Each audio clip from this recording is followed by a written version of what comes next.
Bakit ka ba maghahanap pa ng iba? Meron kang asawa. Mahal ka naman ng asawa. Mahal mo naman siya. Ano, nagbago siya?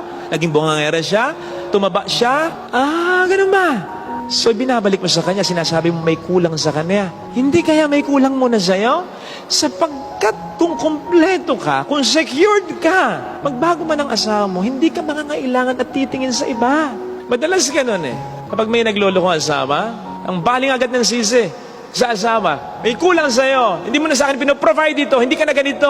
Man, kung ikaw ay kumpleto, kung ikaw ay secured, magbago man ang asawa mo, hindi ka magnanais ng magnanais na ipagpalit siya sa iba. Madalas meron tayong palasak na kasabihan, you complete me. Hindi dapat ganun eh. Dapat kumpleto na tayo bago mag-asawa. Hindi yung iaasa mo sa magiging asawa mo, yung kakumpletuhan ng buhay mo. Ba't di naman kayo lagi magkakasama? Sabay ba kayong mamamatay? At paano kung magbago siya? Ganun na nga, di ba?